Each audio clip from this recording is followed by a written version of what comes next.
So people keep asking me on my stream, by the way, twitch.tv/Tenten Games, that, well, Mr. Streamer, what do I do after I hit level 50? I'm so lost. So I figured that today would be a good day to talk about what to do exactly after level 50. I'm going to do this in a step-by-step guide fashion.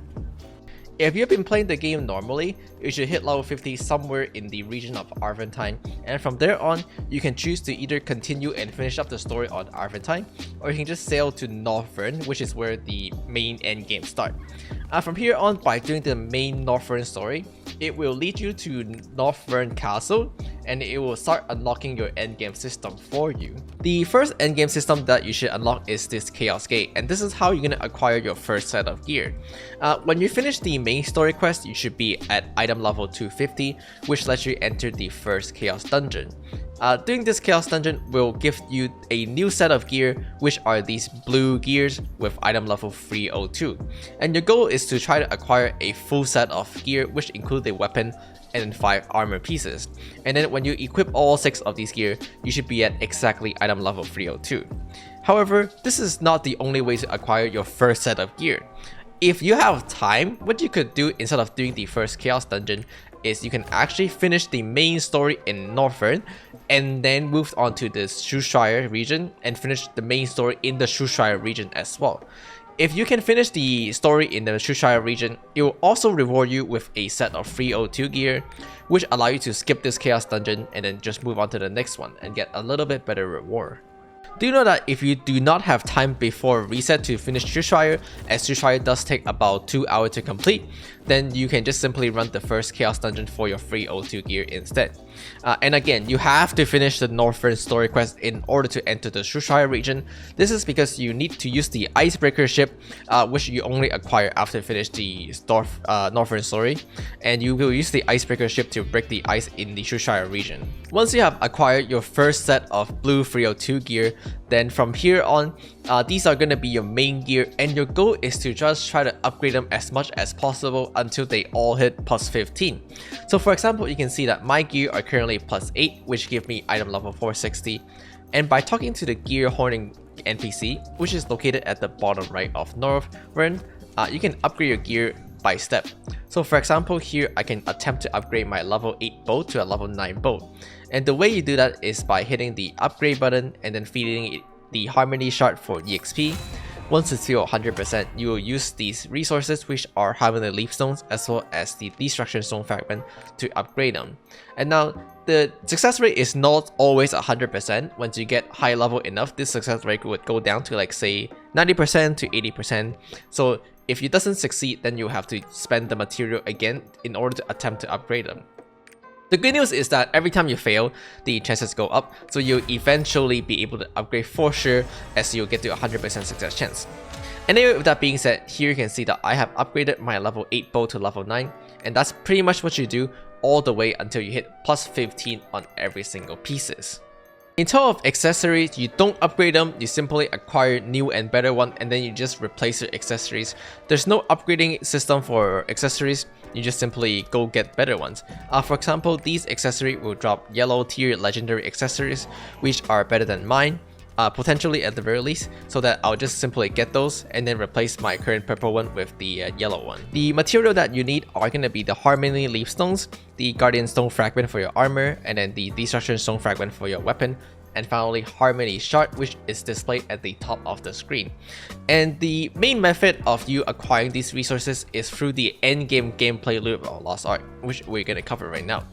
Every single day, you can do what we call the 2-2-3 daily, which is 2 Chaos Dungeon. So you walk up to this statue and you do the Chaos Dungeon to acquire a bunch of material.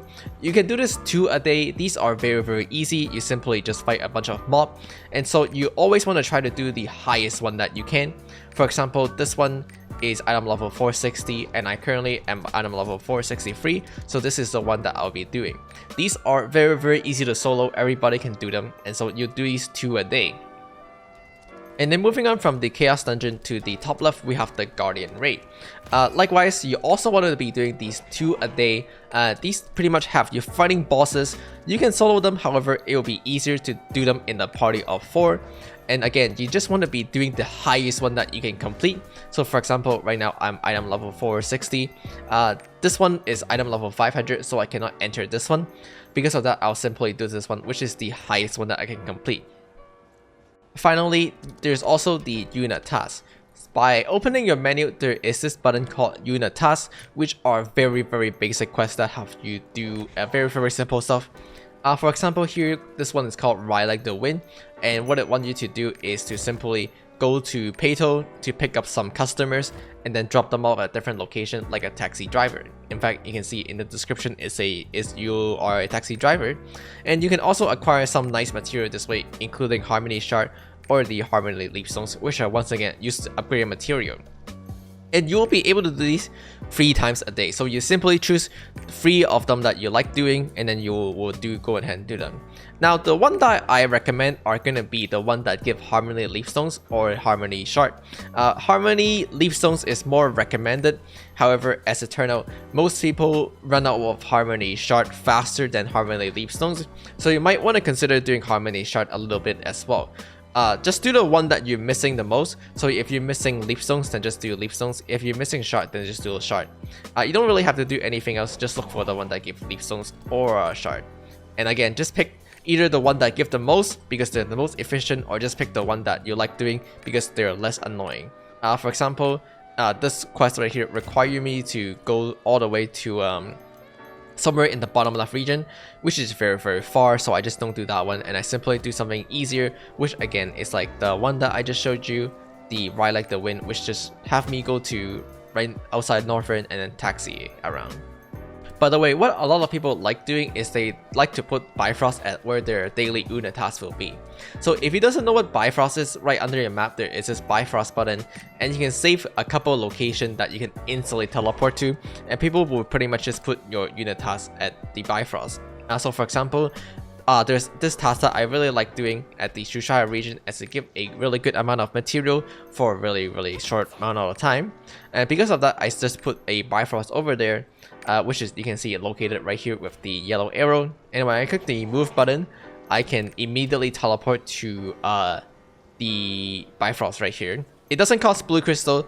The only reason it costs me blue crystal is because my Bifrost is still on cooldown.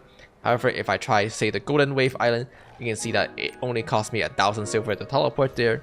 Very convenient for doing your unit tasks. Something important to call is that when you don't do your daily, you get a rest bonus. For example, on the Guardian raid, you can see that I have 3 rest bonus saved up because I have 3 bar. And what the rest bonus do is that when I clear my next Guardian raid, I will be able to get double reward. The way you acquire rest bonus is simply by not doing your daily for a day. So when you miss 2 runs, which is how many you can run in a day, you get a rest bonus. So if I didn't play yesterday, then one of my raid today will be able to get double loot.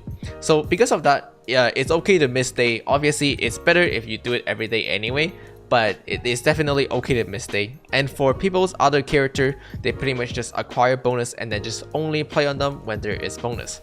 Likewise, there's bonus for pretty much everything in the game. Chaos Dungeon, you can see that there is the same rest bonus at the top. Likewise, for Unitask, there is the same rest bonus here. So any day that you don't play or you don't complete your objective, you will be able to get double reward tomorrow. Again, it is still less than doing it every single day, but you don't have to feel like you're missing out on a lot. And that's covered what we call the 2-2-3, which is again 2 Chaos Dungeon a day, 2 Guardian Dungeon a day, and then 3 Unitask a day. Once again, the material that you are looking for are going to be the Leaf Stones, Harmony Fragment, Guardian Stone Fragment, and then the Destruction Stone Fragment, and then you would use these material to slowly upgrade your gear to plus 15. There's also the weekly Abyss Dungeon that you can do. So by moving top right from the Chaos Dungeon, you will come to this board right here, which is called Abyss Dungeon.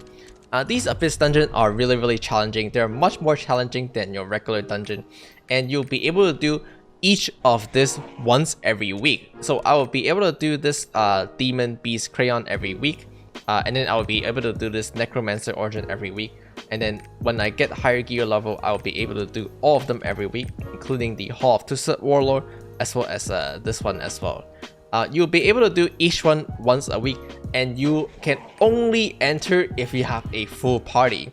So for the first 2, these are 4 people as well. The fourth one requires you to have 8 people. You need to fill up your entire party in order to enter them, and they will be very difficult, so you should be well prepared before you enter them. Abyss Dungeon is how you acquire a higher rarity gear. They will drop material just like everything else in the game. However, you can see this will also drop the purple epic gear that you can acquire from this Abyss Dungeon. And then moving on to the Phantom Palace, you can acquire legendary yellow gear from this dungeon. When you complete your Abyss Dungeon, you'll be able to get these Abyss token, which you can use by coming to the bottom right of the map and craft the Abyss equipment. So for example, here you can see that by using these tokens, I'm able to craft a purple gloves, which is how you acquire these gear. And this is the reason why it's called crafted gear. However, you might be concerned, oh, I already upgraded my blue gloves. Do I have to re-upgrade this purple gloves? Now fortunately, you do not have to. Progress do not reset in Lost Ark. What you can do is come back to the gear hoarding NPC and hit the gear transfer button. This will allow you to move the +8 from your blue gear over to the purple gear, and this will make it into a +8 purple gear. Because of this, no progress is lost, and you simply upgrade your blue into a purple instead with better stat bonuses and stuff. So don't be scared to upgrade your blue gear. I know that's one of the people's major concern is, oh, doesn't my effort just get wasted? No, it doesn't. You'll get to keep all your effort while you continuously upgrade. And then from here on, you just upgrade as normal, the same thing as always. These actually cost the same. So again, the Guardian Stone Fragment, Leaf Stones, and a Harmony Shard. And then you just upgrade again until you hit +15. Your goal is to simply hit +15 on any set of gear. Doesn't matter if it's purple, epic, or blue. Your goal is to just hit +15 across all your gear so that you can acquire item level 600. Now there is actually a fast way to acquire material to accelerate your upgrade for your first characters, and that's our material island. When you zoom out on the map, you can see that there are a lot of different islands in the game. In each one of these islands usually have a quest associated with them. And for a lot of them, these quests give you a really good amount of material, and these are again these material that you need to upgrade. Because of that, it is very easy to get your first character level really high very quickly. The island that you need to do are simply listed here in this page. I'll be linking this guy in the description. However, you can see that in this guy right here, it tells you exactly which island you need to do to get material, as well as how to do them as well. So I won't be covering them in detail in this video, but just know that you can do all of these islands for a good amount of material, which will accelerate your first character very fast. These are 1 per account. So unfortunately, I cannot show you as I have already done them on my other characters. Once you have upgraded your gear to +8 average, again this is +8 average, so +8 on every pieces, you'll be item level 460, which will allow you to move on to the next continent.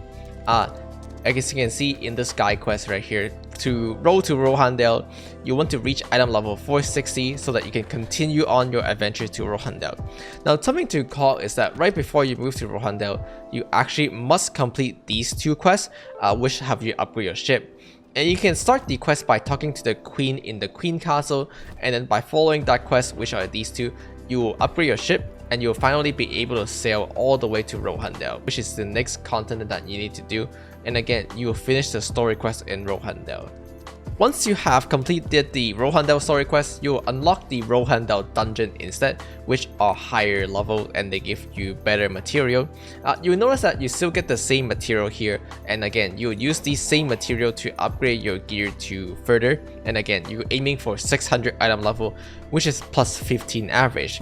Likewise, for your Guardian Ring, you will also unlock the 2nd level of the Guardian bosses, and again, doing these dungeon will acquire the same material that you can further use to again upgrade your gear to level 600. However, at 600, you do not continue upgrading your same gear. What you do is when you acquire item level 600, you again receive a quest to go to your next continent. In this case, you go to Yorn, and you do the story quest over here, and then it will unlock the 3rd level of the Yorn dungeon. In here, you will finally acquire what we call the item tier 2 gear, which is the 802 gear. And you'll use these gear to replace all the gear that you have right now. So yes, you do replace them. However, you we'll replace them once these are all plus 15, which means you hit item level 600. And so this is how we refer to item level, tier level. You can see that these blue free O2 gear have item level tier 1 right next to their rarity. Likewise here, you get the same tier 1 gear in Rohandale as well. However, in Yorn and then Phaeton, you actually acquire tier 2 gear, which is item level 302. So when people talk about tier 1, they're referring to these two level, and then tier 2 is these two level, and finally you have Punika, which is tier 3, and once again, you need to reach item level 1100 in order to enter Punika, in which you will get your tier 3 gear to replace your tier 2 gear. There's a lot that I did not cover in this video, for example, even more daily activity that you can do, such as Adventure Island, Chaos Gate, or even like Rapora, which are building relationship with NPCs, or even a lot of the collectible in Lost Ark that you can acquire. However, I simply thought that this video is meant to be a basic what to do at first when you hit level 50, so I tried to keep it more basic because I don't want to overwhelm player with all the many different systems in Lost Ark. I figured it would be much better if I just make a more advanced video later on if it is required, so because of that, we're gonna leave the video here. And again, we covered the basic of daily thing to do on Lost Ark and how to progress your characters, which are, to summarize, your 2 Chaos Dungeon a day, your 2 Guardian Raid a day, and finally your 3 Una tasks a day.